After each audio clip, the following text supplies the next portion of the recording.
우리 하나님 말씀 함께 보도록 하겠습니다. 디모데전서 3장 1절에서 7절까지 말씀입니다.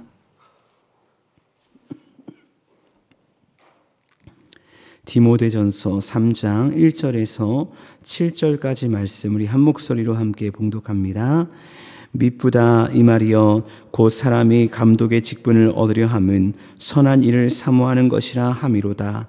그러므로 감독은 책망할 것이 없으며 한 아내의 남편이 되며 절제하며 신중하며 단정하며 나그네를 대접하며 가르치기를 잘하며 술을 즐기지 아니하며 구타하지 아니하며 오직 관용하며 다투지 아니하며 돈을 사랑하지 아니하며 자기 집을 잘 다스려 자녀들로 모든 공손함으로 복종하게 하는 자라야 할지며 사람이 자기 집을 다스릴 줄 알지 못하면 어찌 하나님의 교회를 돌보리요.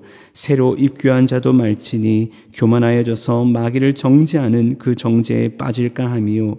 또한 외인에게서도 선한 증거를 얻은 자라야 할지니 비방과 마귀의 올무에 빠질까 염려하라. 아멘. 어제도 말씀드렸지만 디모데전서는 디모데를 향한 바울의 목회 서신입니다. 바울은 이 말씀을 통해 디모데와 당시 디모데가 사역하는 에베소 교회가 더 하나로 연합하여 하나님의 교회를 든든히 세워나가기를 바랬을 것입니다. 그래서 바울은 이런 귀한 연합의 사역을 위해서 오늘과 내일 말씀인 디모데전서 3장을 통해 무엇을 말씀하고 있냐면요, 직분자를 세우는 일에 대해서 말씀하고 있습니다. 사도행전 2장 성령 강림의 역사 이후에 초대교회는 부흥하였고, 사도행전 8장의 사도 바울의 등장과 함께 초대교회의 부흥은 하나님의 뜻대로 예루살렘과 온 유대와 사마리아를 지나 땅끝까지 나아가고 있었음을 알게 되어집니다. 그리고 시간의 지남에 따라 이방인의 교회들, 땅끝의 교회들은 잘 성장하였고, 우리가 바울의 서신을 통해 알 수 있는 것은 그들의 연보를 통해 오히려 이방인의 교회가 예루살렘 교회를 돕는 귀한 동역의 역할도 했다는 것을 알게 됩니다. 이로 보건대 이방에 세워진 교회들은 수적으로도 잘 성장하고 있었다라는 것을 알게 되어지죠. 그런데 수가 늘어나면 무엇도 함께 늘어나게 될까요? 교회 내에 사람과의 관계, 문제, 또 교회가 해야 할 사역들도 당연히 늘어나게 되는 것입니다. 그래서 마치 하나님께서 모세에게 백부장, 청부장 같은 동역자를 붙여주셨던 것처럼 신약의 교회에는 감독과 장로, 집사를 세워 함께 동역하게 하셨는데, 우리가 오늘 읽은 본문 말씀을 보면 감독의 자격에 대해서 말씀을 하고 있습니다. 근데 여러분, 오늘 말씀을 보면서 감독이란 용어를 들을 때 어떠신가요? 우리는 흔히 야구와 축구, 농구와 같은 스포츠 감독, 또한 공사장에서 그 공사를 관리하는 감독이란 용어가 더 익숙하게 다가올 텐데, 그런 이유는 감독이란 용어를 현재 교회에서 잘 사용하지 않기 때문입니다. 하지만 그렇다고 해서 현대 교회가 이 용어를 사용하지 않는 것은 아닙니다. 왜냐하면 대표적으로 교단 중에 기독교 대한감리회라는 교단이 있는데, 그 교단에서는 감독이란 용어를 아주 잘 사용을 하고 있거든요. 아시는 분은 아시겠지만 보통 교단들의 수장을 총회장이라고 부르지 않습니까? 그런데 감리교는 교단의 수장을 총회장이 아니라 감독이다라고 부르기도 합니다. 감리교뿐만 아니라 나사렛 성결교회 같은 경우도 총회장을 감독님이라고 부르면서 그런 호칭을 사용하는 것을 보게 되어지죠. 그렇다면 성경이 말하는 감독은 오늘날의 목회자를 의미하는 것일까요? 물론 시간이 지나면서 이 감독의 역할이 주교가 되었습니다. 그래서 목회자의 역할로 바뀐 것은 맞지만, 오늘 말씀에서 바울이 말하고 있는 감독은 목회자로 보기 힘듭니다. 왜냐하면 에베소 교회에는 이미 누가 있습니까? 디모데라는 사역자가 목회자의 역할을 하고 있었기 때문입니다. 하지만 당시 사역자들이 한 교회에서 계속 머물렀던 것은 아니거든요. 왜냐하면 바울을 비롯한 사역자들은 교회를 개척하고 또한 세워진 교회들을 돌보는 역할을 하기 위해서 때를 따라 사역지를 옮겨 다녔기 때문입니다. 그래서 어제도 말씀을 전했듯이 바울이 마게도냐로 갔고 디모데는 에베소로 파송이 되어서 교회를 돌보는 목회자의 역할을 하고 있었다는 것이죠. 그런데 때때로 사역자의 빈자리가 생길 때가 있습니다. 그러면 그때 누군가가 교회의 버팀목이 되어야 할까요? 교회 내에서 세워진 감독과 장로와 집사들이 믿음의 버팀목이 되어줘야 하는 것입니다. 그래서 사도 바울은 오늘 말씀을 통해서 직분자를 세울 것을 말하고 있는 것이죠. 우리가 여기서 한 가지 짚고 넘어갈 것이 있는데, 그렇다면 감독과 장로는 무슨 차이가 있는가입니다. 결론적으로 말씀을 드리면 감독과 장로는요, 용어만 다를 뿐이지 그들의 임무는요 똑같았습니다. 바울의 서신을 보면 바울 자신도 감독과 장로라는 용어를 동일하게 사용하거든요. 디도서 1장 5절과 7절 말씀 보면은 바울이 디도에게 편지를 쓰는데 이렇게 말씀합니다. 내가 너를 그레데에 남겨둔 이유는 남은 일을 정리하고 내가 명한 대로 각 성의 장로들을 세우게 하려 함이니 라고 말씀합니다. 그런데 이어진 7절 말씀 가운데는 감독은 하나님의 청지기로서 책망할 것이 없고 제 고집대로 하지 아니하며 라고 말하면서 감독을 세울 것들에 대해서 바울이 디도에게 이야기한다는 것입니다. 장로와 감독을 동일한 용어로 이야기하고 있는 바울을 보게 된다는 것이죠.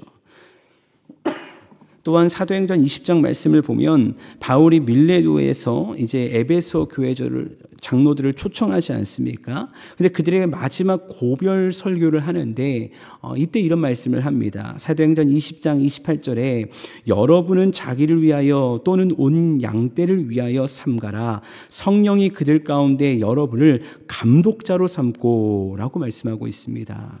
여러분, 바울이 에베소 교회의 장로들을 향해서 그들을 초청해서 고별 설교를 하는데 무엇이라고 말합니까? 여러분을 교회의 감독자로 삼았다라고 말하면서 장로들의 역할이 감독자다라고 말하고 있는 것입니다. 결국 초대교회에서 감독과 장로들은 교회의 지도자로서 교회의 전반적인 운영을 책임지고 성도들을 함께 목양하고 교육하는 역할을 수행했다는 것을 알게 되어집니다. 디모데전서 5장 17절을 보면 이런 장로들의 역할이, 감독의 역할이 두 가지로 나눠지는데 하나는 다스리는 일이고요, 하나는 가르치는 일이다. 그러니까 즉 가르치는 장로님들이 있었고 다스리는 장로님들이 있었다라는 것을 말씀을 통해 알게 되어집니다. 그렇다면 이렇게 다스리고 가르치는 감독, 즉 장로는 누가 되어야 할까? 오늘 말씀이 그것을 우리에게 말씀하고 있는데 1절 말씀은 이렇게 말씀하고 있습니다. 미쁘다 이 말이여 곧 사람이 감독의 직분을 얻으려 함은 선한 일을 사모하는 것이라 함이로다. 아멘. 여러분, 바울은 이 말씀을 통해서 감독, 즉 장로의 직분을 얻으려는 자의 동기가 무엇이어야 하는지를 말하고 있는 것입니다.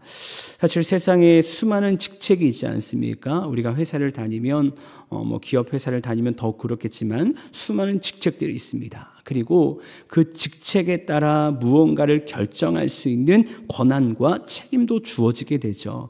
그렇기 때문에 세상에서 일을 할 때는, 기업에서 일을 할 때는 어떤 이들은 그 결정을 통해서 자신의 이익을 얻으려 하기도 하고 그 권한을 통해 자신의 남을 삶을 좀 더 편안하게 누리려고 하는 인간의 욕망이 드러날 때가 있다는 것입니다. 그런데 교회의 직분, 특별히 장로, 감독의 직분을 얻으려 한다고 한다면 그 마음의 동기가 무엇이어야 한다라고 말씀합니까? 선한 일을 사모하는 것이어야 된다라고 말씀하고 있다는 것입니다.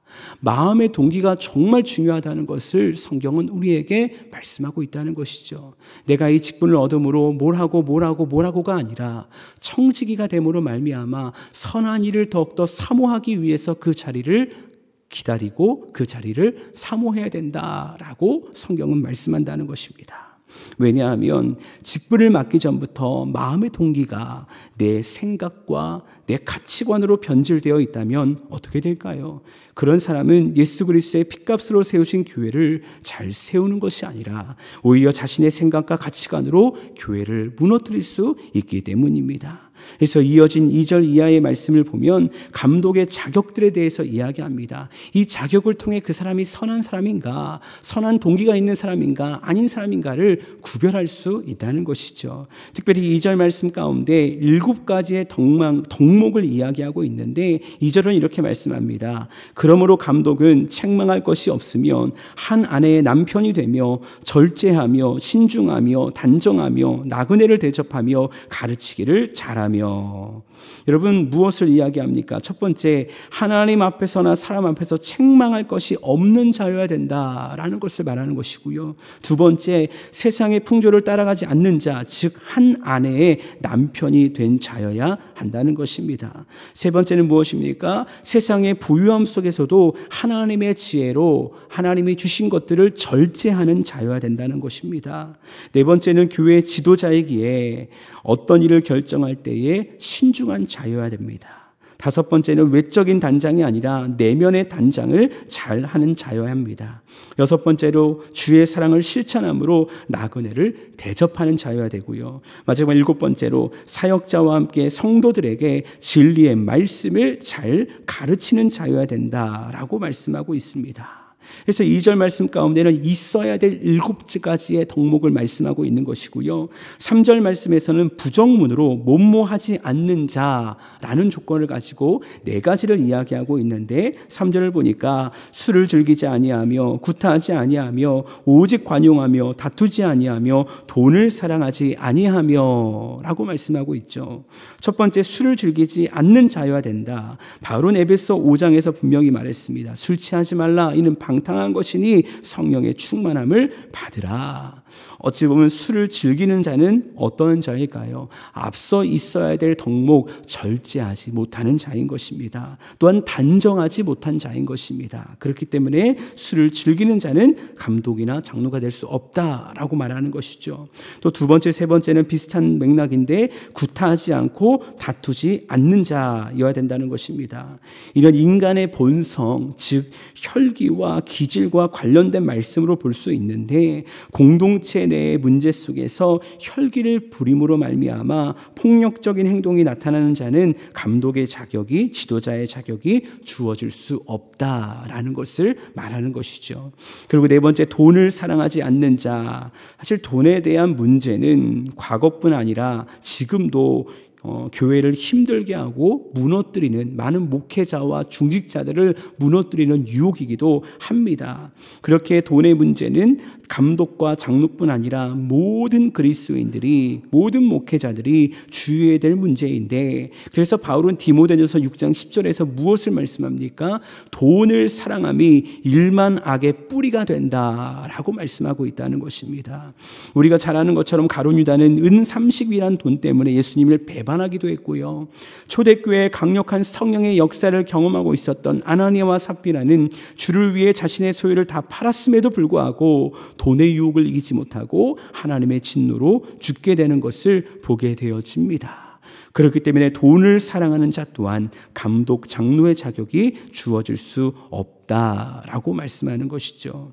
지금까지 살펴본 자격들이 감독의 성품과 관련된 것이었다면 4절과 5절 말씀은, 이어진 말씀은 감독의 가정 생활에 대해 말하고 있는데 4절은 이렇게 말씀합니다. 자기 집을 잘 다스려 자녀들로 모든 공손함으로 복종하게 하는 자라야 할지며. 감독, 즉 장로는 자기 집, 즉 아내와 자녀들이 공손함으로 복종하는 자여야 한다라고 말씀하는데, 그 이유에 대해서 5절은 사람이 자기 집을 다스리지 못하면 어찌 하나님의 교회를 돌보겠느냐라고 말씀하고 있습니다. 여러분, 가정은 하나님께서 인간에게 주신 작은 교회인 줄 믿습니다. 결국 그곳에서 가장이 어떤 성품으로 살아가냐에 따라 아내와 하나가 되어지고 그 모습을 보고 자란 자녀들 또한 같은 믿음의 성품으로 자라난다라는 것을 말씀하고 있는 것이죠. 그렇게 바울은 말하는 것입니다. 작은 교회인 가정을 잘 다스리고 돌보는 자들을 감독으로 장로로 세우라라고 말씀하는 것입니다. 물론 이 말씀을 보면서, 이 말씀을 들으면서 우리 마음의 속으로는 좀 속상하고 억울한 마음을 가지신 분도 계시지 않을까라고 생각합니다. 왜냐하면 나는 분명 내 나름대로 열심히 살아왔고 기도와 말씀으로 가정을 세우려고 했는데 자녀들이 성장하다 보니 내 마음대로 되지 않을 때가 참 많이 있거든요. 그래서 신방을 하고 어르신들을 돌볼 때마다 항상 듣는 이야기가 정말 자녀들의 구원을 위해서 기도하는 많은 분들을 보게 되어집니다. 그런데 여러분, 당장 눈에 보이는 상황 가운데 우리가 낙심하지 않기를 원합니다. 여러분이 자녀와 가정을 위해 뿌린 눈물의 씨앗들이 있다면 하나님께서 다 듣고 보고 계시며 하나님의 때에 열매 맺게 하실 것을 믿고 함께 나아갈 수 있는 우리가 되었으면 좋겠습니다.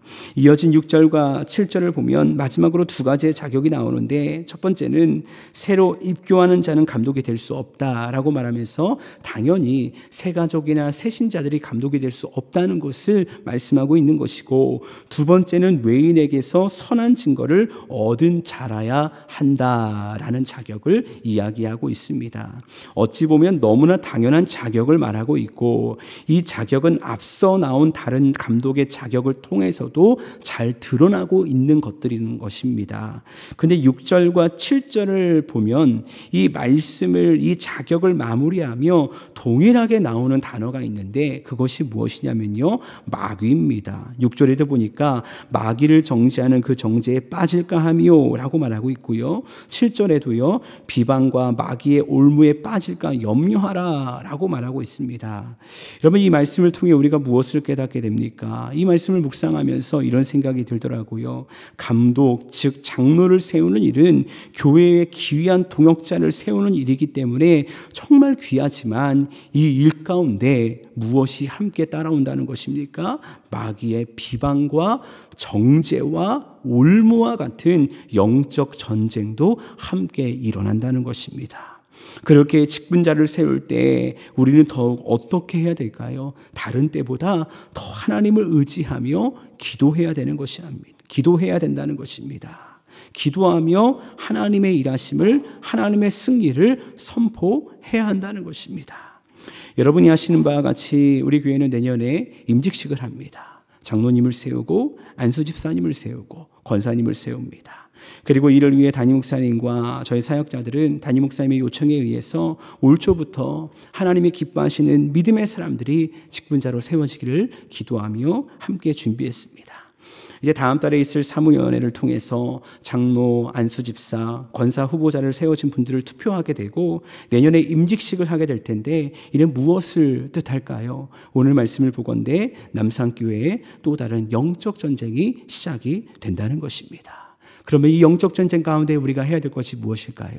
하나님께 기도하는 것 아닐까요? 하나님을 의지하는 것 아닐까요? 정말 믿음의 사람들이 세워짐으로 말미암아 이 귀한 직분자들을 통해 하나님의 교회가 아름답게 세워지기를 기도해야 되는 것입니다. 그 직분자들의 마음 가운데 선한 양심으로 말미암아 선한 일을 사모함으로 말미암아 믿음의 부유함의 역사가 일어나기를 기도해야 하는 것입니다. 아무리 그 시간들 속에서 사탄의 올무와 방해와 정죄와 비방이 있을지라도 그 모든 시간들 속에 우리가 대장 되신 예수 그리스도를 따라감으로 말미암아 승리하기를 우리는 함께 기도해야 할 것입니다. 그래서 이 일을 위해서 우리가 함께 기도하며 정말 우리 남산교회가 이 직분자를 세움으로 말미암아 더 하나님의 영광을 위해 쓰임받는 교회가 되기를 기도할 수 있는 저와 여러분 될 수 있기를 간절히 주의 이름으로 축원합니다. 또한 직분자로 우리가 세워졌다면 하나님이 정해주신 질서에 따라 하나님이 세우신 목회자들과 믿음의 동역을 함께하며 하나님의 귀한 교회를 아름답게 세워나갈 수 있는 저와 여러분의 삶이 될 수 있기를 간절히 주님의 이름으로 축원합니다.